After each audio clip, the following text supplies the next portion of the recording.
the huge story of day number 6 of Paris 2024 on a day जब Nikhat Zareen medal contention से बाहर हो गई, जिस दिन सात्विक चिराग जो कि हमारे गोल्ड मेडल कंटेंडर्स के रूप में उभर रहे थे वो बाहर हो गए, जिस दिन हमें डिसअपॉइंटमेंट सिर्फ कौर समरा के जरिए मिला, जिस दिन हमारी गोल्डन गर्ल, हमारी बैडमिंटन क्वीन और हमारी multiple Olympic medallist PV Sindhu बाहर हो गई, उस दिन की सबसे बड़ी खबर थी स्वप्निल कुसाले.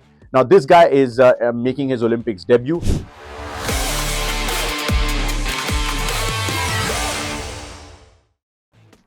एक नाम जो हर जगह हेडलाइंस बना रहा है वो है स्वप्निल कुसाले. हिस्ट्री क्रिएट कर दी है स्वप्निल ने 50 metre air rifle shooting 3 positions में इंडिया के लिए ब्रॉन्ज मेडल जीतकर. अब हिस्ट्री क्यों? क्योंकि उनसे पहले आज तक कोई भी इंडियन शूटर इस इवेंट के फाइनल्स तक भी नहीं पहुंचा था. मेडल तो बहुत दूर की बात है और स्वप्निल ने अपने पहले ओलंपिक्स में ही ये कारनामा कर दिखाया. अपने ओलंपिक डेब्यू में उन्होंने इंडिया के लिए ब्रॉन्ज मेडल जीतकर 100 करोड़ भारतीयों के चेहरों पर मुस्कुराहट और अपना नाम इतिहास के पन्नों में हमेशा हमेशा के लिए दर्ज कर दिया है. और इससे पहले वो कोई लाइमलाइट में भी नहीं थे, ना ही किसी मेडल कंटेंडर्स की लिस्ट में. बस पीछे से वो अपना काम कर गए और आज सबको जानना है कि स्वप्निल कौन है, कहां से आते हैं.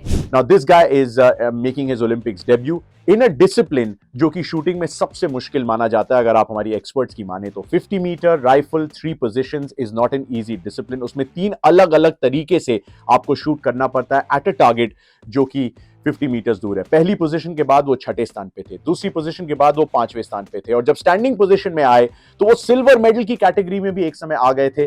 But it's okay, he got himself a bronze. He already made history yesterday, यानी कि जुलाई के एंड में जब वो इस इवेंट में क्वालिफाई करने वाले पहले मेल और फीमेल भारतीय शूटर बने थे. सो it was already history in the making. But now that he has got that bronze medal, it's an amazing story. उन्होंने जियो सिनेमा और स्पोर्ट्स 18 पे जब हमारे साथ शो पे इंटरव्यू में उन्होंने बात की तो उन्होंने कहा कि कैसे MS धोनी जो थे उनकी बहुत बड़ी इंस्पिरेशन है. लिटिल नगेट फॉर यू कि 2015 से सेंट्रल रेलवेज में एक टिकट कलेक्टर की भूमिका जो है वो स्वप्निल कुसाले ने भी मनाई है. काफी सारे स्विमर, शूटर्स वगैरह जो रेलवेज की जॉब करते हैं उन्हें टिकट कलेक्टर की ही रिस्पॉन्सिबिलिटी दी जाती है. Exactly what MS Dhoni was doing. But that's not the only reason why Swapnil considers MS Dhoni to be an inspiration. He also says जो उनका काम demeanor है, that has been very inspiring for him in his career and that was there on display. चाहे जब event चल रहा हो तो जिस तरीके से उन्होंने अपना कंपोजर मेंटेन किया हो, या फिर जब इवेंट खत्म हुआ उसके बाद जिस तरीके से उन्होंने ह्यूमिलिटी और ग्रेस और कामनेस के साथ वो मेडल जो है एक्सेप्ट किया. It was just beautiful to see. तो मैं आपको बता दूं कि स्वप्निल आते हैं महाराष्ट्र के कोल्हापुर से नजदीक एक गांव कंभलवाड़ी से. काफी हम्बल बैकग्राउंड है उनका. उनके फादर टीचर है, उनकी मदर सरपंच. और बचपन में उनका कहना है जब जूनियर लेवल पे वो खेलते थे तो बुलेट्स के लिए ज्यादा पैसे नहीं हुआ करते थे.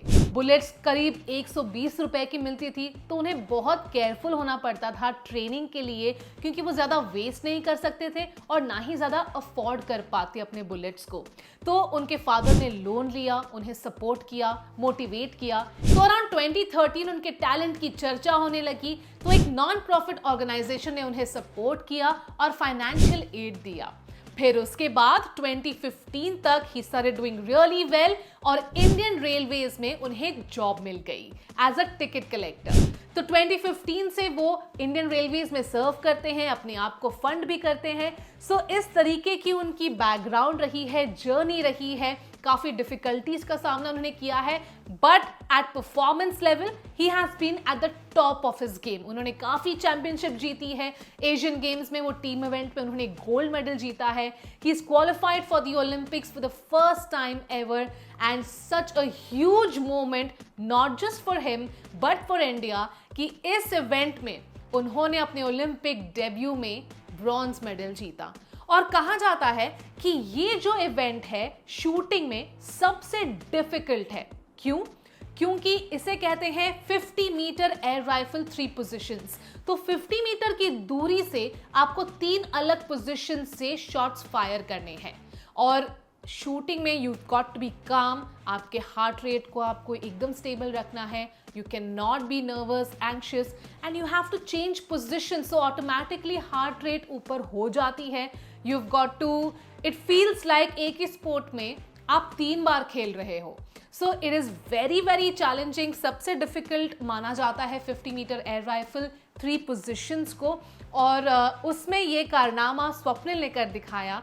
सो it's been an outstanding journey. तो बैडमिंटन की दुनिया से अच्छी खबर यह है कि लक्ष्य सेन बने हैं सिर्फ तीसरे ऐसे भारतीय मेंस सिंगल्स प्लेयर जो कि क्वार्टर फाइनल में जाने में सफल रहे हैं। Obviously Kidambi Srikanth did that in 2016। उससे पहले परुपल्ली कश्यप, जो हमारे स्टूडियो में हमारे साथ एक्सपर्ट की तरह भी दिखते हैं, वो 2012 में क्वार्टर फाइनल तक पहुंचे थे। लक्ष्य has also now matched his feet and that's good news for him. But उसमें बात पे आएंगे, जो खराब न्यूज आई, जो बहुत ही निराशाजनक डिसअपॉइंटिंग न्यूज थी, that was from PV Sindhu. I mean she is never gone to an Olympic games and come back without a medal.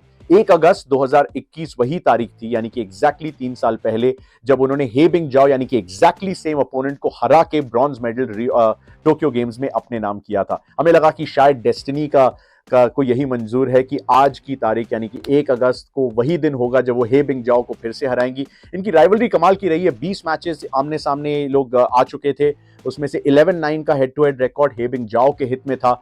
And to be fair, she was the better player on the night. PV Sindhu आज तक कभी भी Olympics में या फिर world championships में किसी Chinese player से नहीं हारी, अब हार चुकी हैं। पीवी सिंधु कभी किसी ओलंपिक गेम्स में गई और बिना मेडल के नहीं आई, अब वो ऐसा हो चुका है।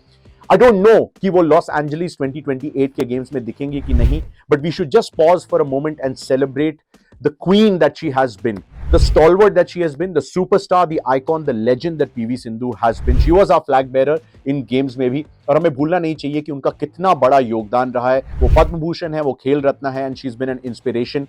But this time, that badminton medal is not going to come from PV Sindhu, and my heart goes out to her. But just a little nugget for you कि अगर वो ये मैच जीतती भी तो हे बिंगजाओ के साथ अच्छा खासा उन्हें संघर्ष करना पड़ता। And the next round, that is the quarter final, she would have been up against seed number 2, so it was never going to be easy to come into the medal positions once again for her. But जो हुआ नहीं उसके बारे में सोचना क्या। Heart goes out to her and to all the badminton fans, but hopefully Sindhu will be back in the 28 games and hopefully some more world championships medals even before she comes to the Olympics next time. जहां एक तरफ medal आने की खुशी थी, तो वहीं दूसरी तरफ काफी सारे हार्ट ब्रेक्स भी हुए। सबसे बड़ा हार्ट ब्रेक तब हुआ जब हमारे बैडमिंटन के सुपरस्टार सात्विक साईराज और चिराग शेट्टी को क्वार्टर फाइनल्स में हार का सामना करना पड़ा। They were up against the currently world number 3 Malaysian opponents, और ऐसा लग रहा था कि सब कुछ सही जा रहा था। पहला जो मैच था वो हम कंफर्टेबली जीते, सेकेंड मैच में 4 पॉइंट की लीड भी थी, लेकिन After that, the Malaysian opponents made a great comeback, कांटे की टक्कर हुई, and unfortunately we were at the losing end. और ये इतना बड़ा शॉक इसलिए था because सात्विक and Chirag were in great form, they were on fire. ऐसा लग रहा था शायद इस बार वो इंडिया के लिए गोल्ड मेडल ले आएंगे, but this unfortunate loss is a huge loss for India, and yes, we are very proud of the duo, but we really missed out on a medal in badminton for sure. Another heartbreak was when Nikhat Zareen, one of our top medal contenders, उनको हार का सामना करना पड़ा। अब वो up against थी reigning world champion in the flyweight category Wu Yu, और 5-0 के यूनानिमस डिसीजन से निखत को हार का सामना करना पड़ा। Now we knew that this is going to be very tough for her, क्योंकि उनका ड्रॉ बहुत डिफिकल्ट निकला था, और ये इसलिए निकला था क्योंकि देखिए, सबसे पहले तो Nikhat Zareen 2 time world boxing champion रही है, लेकिन IOA जो है, इंटरनेशनल ओलंपिक एसोसिएशन, वो आईबा को रिकॉग्नाइज नहीं करता जो वर्ल्ड चैंपियनशिप्स ऑर्गेनाइज करते हैं, जिसके कारण Nikhat was stripped of her title of being a world champion and she was unseeded. That is why she was up against the top seeded contender in the Olympics, और इसीलिए ये बहुत ही difficult journey और unfortunate journey रही है निखत जरीन के लिए। But nevertheless, we are very proud of Nikhat Zareen, but yes, a big heartbreak and a big loss for India. मैं शुरुआत करना चाहूंगा सिफ्त कौर समरा से actually saga, because I realized that Sift Kaur Samra से बहुत उम्मीदें लगाई जा रही थी। 50 मीटर एयर राइफल 3 पोजीशंस की वो she is the queen, right? Because Asian games में जब उन्होंने गोल्ड मेडल इसी डिसिप्लिन में जीता था, तो न केवल जीता था, हमने अपने कुछ वीडियोस में बताया भी था कि कैसे वर्ल्ड रिकॉर्ड के साथ उन्होंने जीता था। That's why the expectations were high, but we often forget that these guys are 22, 23, 24 year olds. अपना पहला ओलंपिक्स वो खेल रही थी। क्वालिफिकेशन राउंड में वो और अंजुम मौडगिल दोनों थी, but Sift unfortunately finished 31st, and as a result it was goodbye in the 50 metre air rifle 3 positions for Sift Kaur Samra, जो कि बहुत बड़ी मेडल कंटेंडर थी। हमने उनकी बहुत तारीफ की है कि वो कितनी चिल्ड आउट हैं, वो कितनी कूल, काम, कंपोज्ड और रिलैक्स रही हैं अपने करियर में। वो NEET का एग्जाम दे चुकी हैं और बहुत सारी ऐसी चीजें उनके कैरेक्टर के बारे में बताती हैं कि वो इस प्रेशर को हैंडल कर सकती हैं। लेकिन मनु भाकर के बारे में आपको याद होगा, उन्होंने खुद कहा था कि 2020 ओलंपिक्स में, 2021 के ओलंपिक्स में जब वो गई थी, she was completely blown away by the amount of things that were around her, and it doesn't do well to your confidence or your mental stability। और मुझे ऐसा लगा कि शायद सिफ्त के साथ वही हुआ। और एक चीज और जो मैं जॉयदीप करमाकर से बात कर रहा था स्टूडियो में, जो कि हमारे शूटिंग एक्सपर्ट हैं और ओलंपियन रहे हैं खुद, उन्होंने कहा कि जब क्वालिफिकेशन होता है इस इवेंट का तो वो आउटडोर्स होता है, तब विंड फैक्टर को आपको ध्यान में रखना होता है, खासतौर से जब दोपहर में क्वालिफिकेशन होता है। No excuses, of course Sift knew this very very well. Unfortunately वो फाइनल्स में आती तो एक इंडोर इवेंट बन जाता, बट ऐसा हुआ नहीं। It is still the toughest discipline in shooting according to our experts, so hard luck to her and hopefully she comes back stronger. Day number 7, अरे थला फॉर अ रीजन यार, वही तो हम हैशटैग यूज करते हैं। डे नंबर 7, सबसे पहले तो मैं चाहता हूं कि जब डे 7 की शुरुआत हो तो जो डे 6 की जितनी निराशाएं थी ना, वो हम थोड़ा सा साइड में हटाएं और कहें let's restart once again and let's go for this once again. देखिए 3 मेडल आ चुके हैं, खाता अच्छी तरीके से खुल चुका है, शूटर्स अपना काम कर चुके हैं, लेकिन क्या पूरा हुआ है? नहीं हुआ है, क्योंकि Manu Bhaker is in action once again, and this time she's in action in her favorite event, in her event where people consider her to be the strongest, which is the 25-meter air pistol event। अब 2 medal का confidence लेके वो अपने favourite event में अगर घुसने वाली हैं तो आप सोच सकते हैं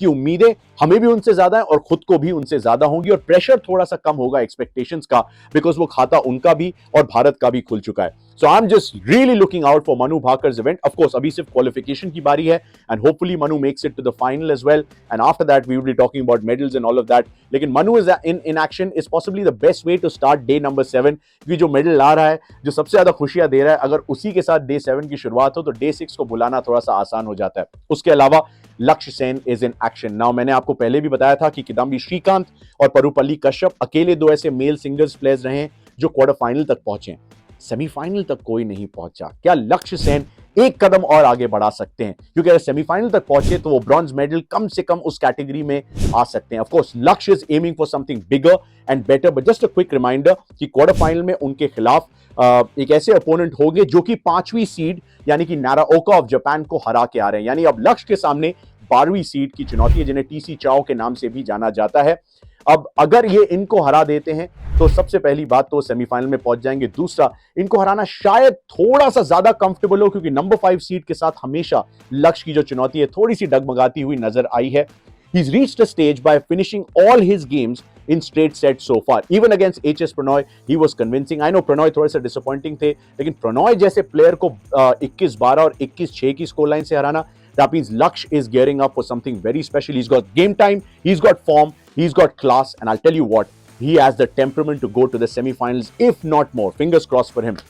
The other big story for the day will be India versus Australia. अब I know कि बेल्जियम जो गोल्ड मेडल विनर्स थे पिछले टोक्यो गेम्स के, उनके खिलाफ हार मिली, and even though we were 1-0 up at half time, वो बेल्जियम की टीम जो थी ना, that proved to be very strong, but once again only a 2-1 scoreline against a strong side like Belgium is not a bad sign at all. अब Australia की चुनौती, अब ये वही ऑस्ट्रेलिया की टीम है जिसने बेल्जियम से 6 गोल खाए थे, but this is Australia. They're also the silver medalists of Tokyo 2020.